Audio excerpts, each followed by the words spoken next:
Hey guys, welcome back. This is my first video where I actually get to use my little display right here. This is just a poster I got from a gas station around here with the Eastern Sierra. Goes all the way from Lone Pine up to Bridgeport, sorry. Has a bunch of mountains and things that there's no way you could even see in this video, but it is a nice poster of the Sierra Nevada. Got the number 7, the number 8 right there. And then the only thing that's different is I had to add this little string to my ice axe because it kept falling off the nails.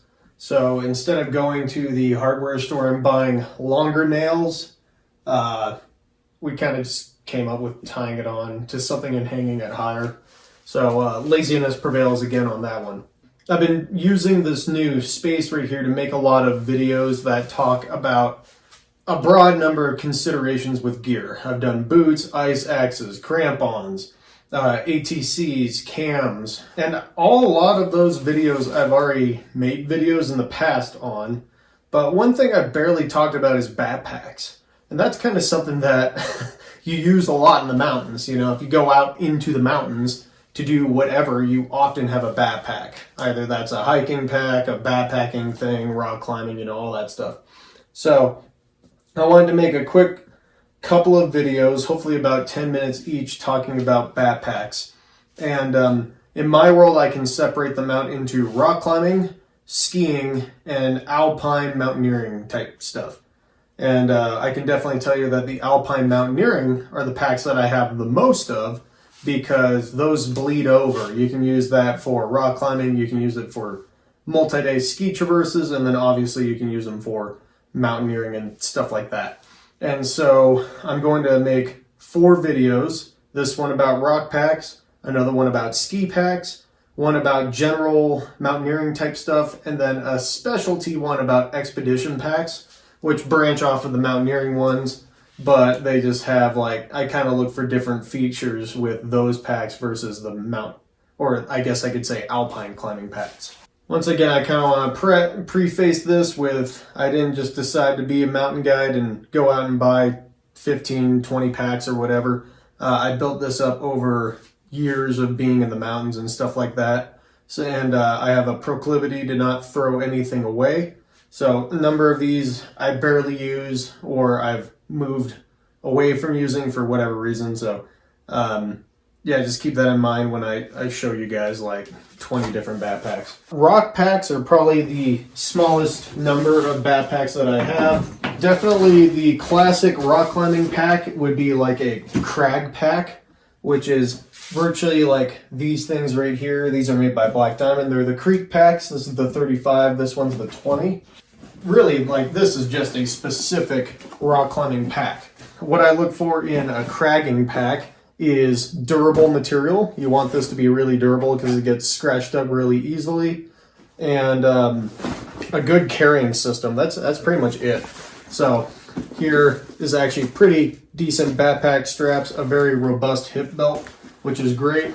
I don't care about the hip belt being removable at all, which may not be on this pack. A lot of people will use haul bags also for cragging, which is also a great thing. They're very durable. Or you can use some other zipper packs, packs that zip open, big clamshell type things, make really good crag packs. I used to have 1 or 2 of those, but I've since gotten rid of them. But this pack has a zipper that goes down the side, which is really nice to kind of access everything. And in truth, I've had this Creek 35 for at least, I think I've had this for at least 6 years now, and it still looks in really good shape. The Creek 20, I have not really used a whole lot. I bought it specifically for routes where I would haul a pack on, so this one still looks pretty good. And yeah, it's just the same thing, only it's 20 liters, and it is built with much less robust carrying system, because what are you going to carry in a 20 liter? You can remove these straps and tuck them in along with the waist belt that you can remove, and then you clip onto both these strands and you can haul this thing like a haul bag. So would you really want to haul a whole lot with it? No, because it's not as burly as haul bag material, but it is still quite burly.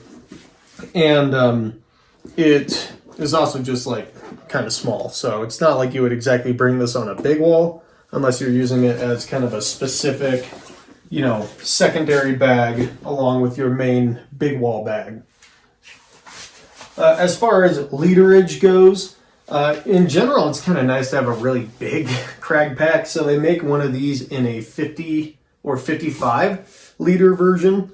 And you can definitely shove all your gear for the day and a rope along with, food and water, whatever else in that pack, and just have the one pack.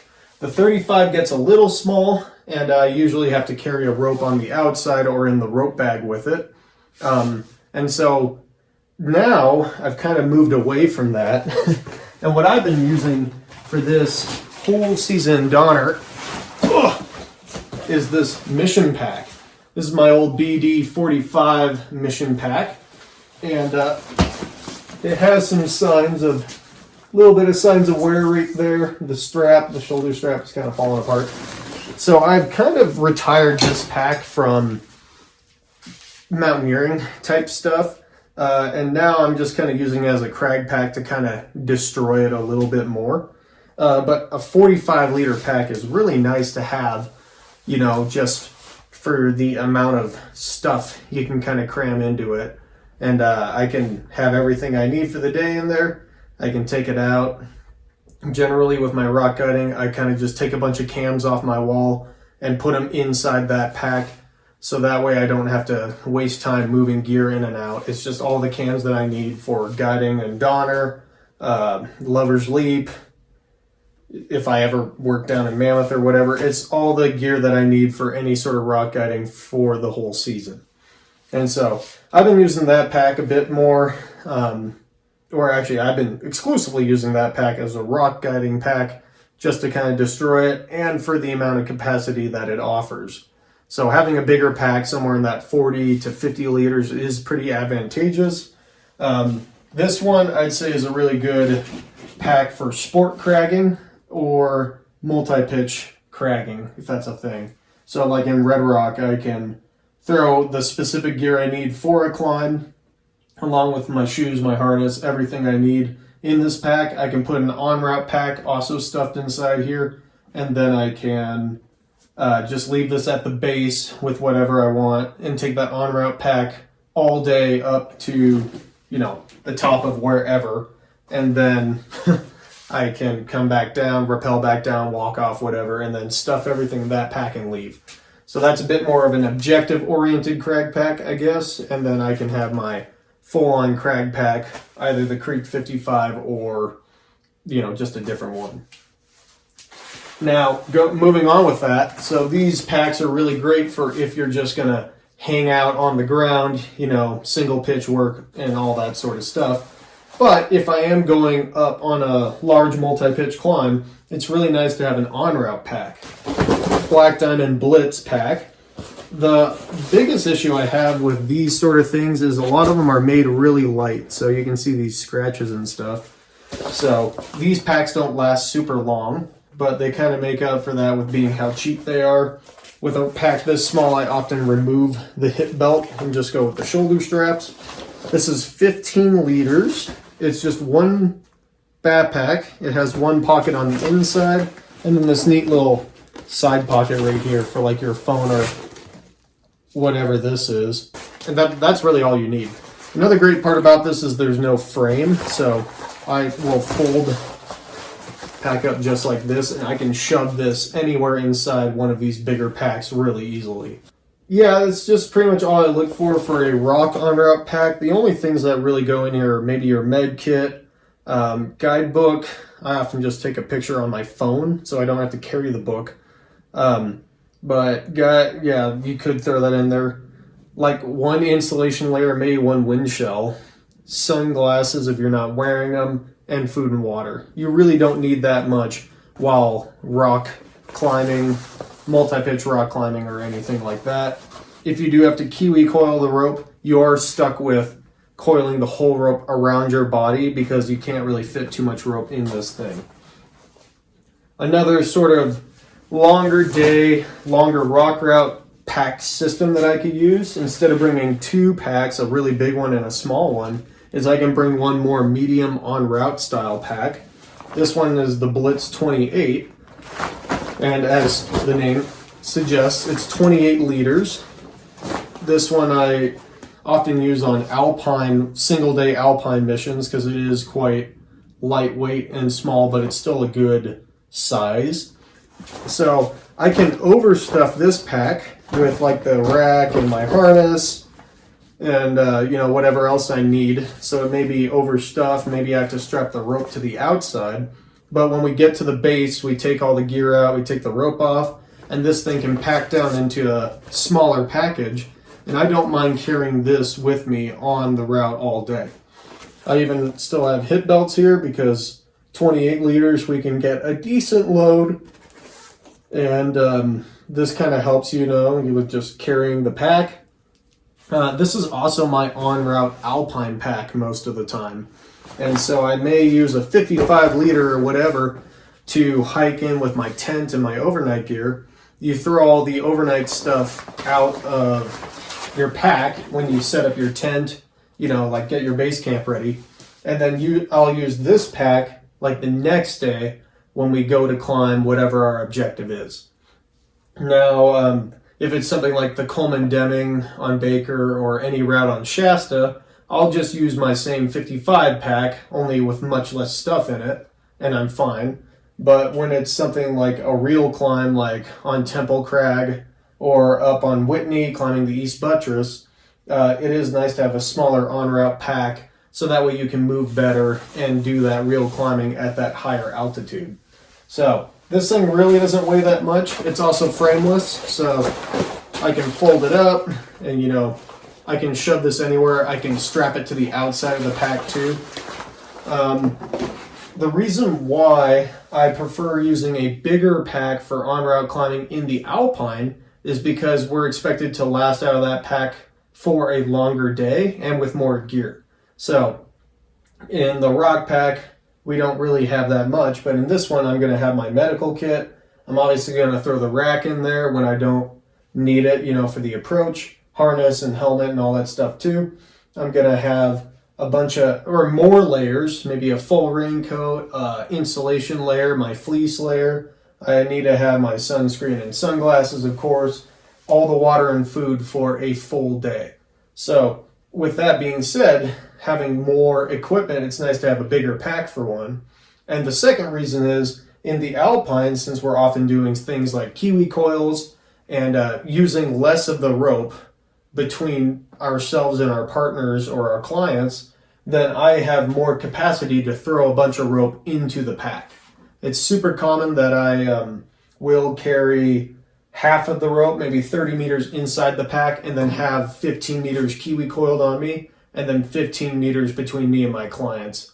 And that way I don't have the whole rope kiwi coiled like I'm forced to do with the smaller rock pack.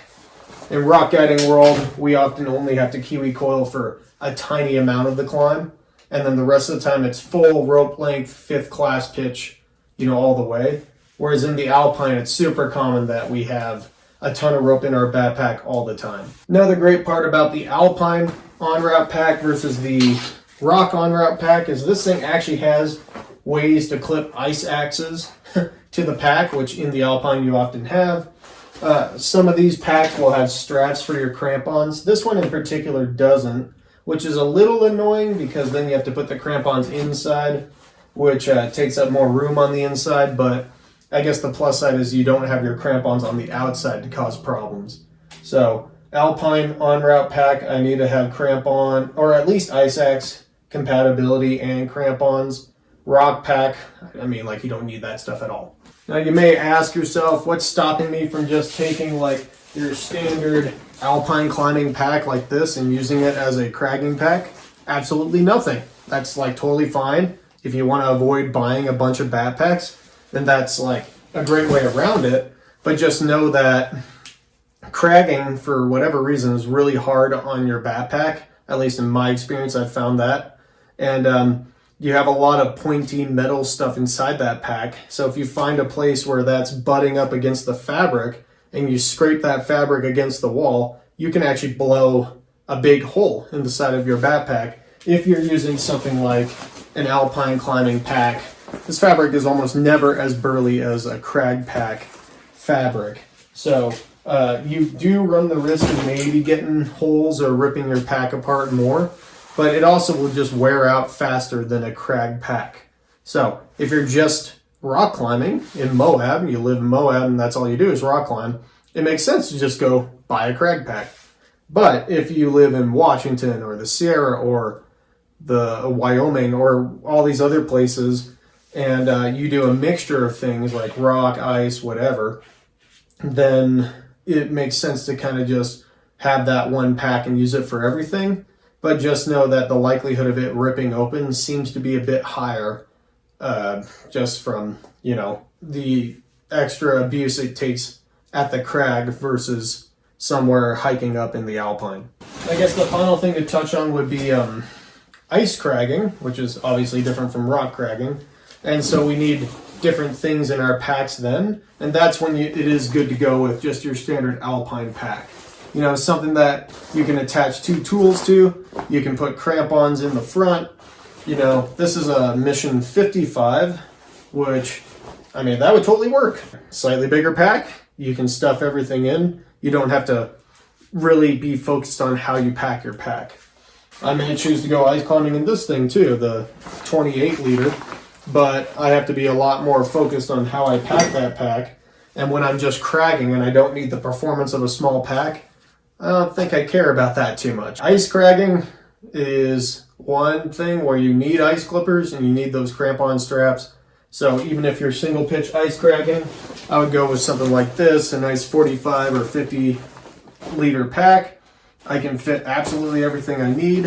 If I'm doing a multi-pitch ice climb, I can put an en-route pack, which maybe I'll even use this as my en-route pack. I can stuff that in the backpack real easily and do my 3 or 4 pitch ice climb, come back down, throw everything in this, and then go home. It gets into those pack systems. You either have the really big pack and the really small pack or somewhere in the middle, and you just sort of match that to your objective, how much gear you're carrying, how much your partner's carrying, which is always great, and then you can go on from there. But hopefully this got a little bit of the packs that I use for rock climbing and the backpack systems across to you guys. Stay tuned for the next few episodes where I'll talk about alpine, ski mountaineering packs, all that fun stuff.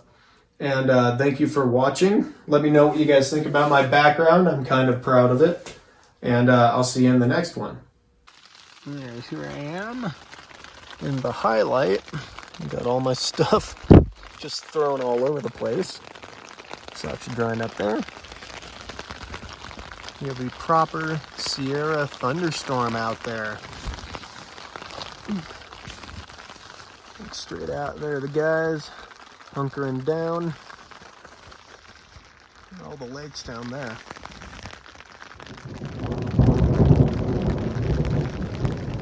There you have it.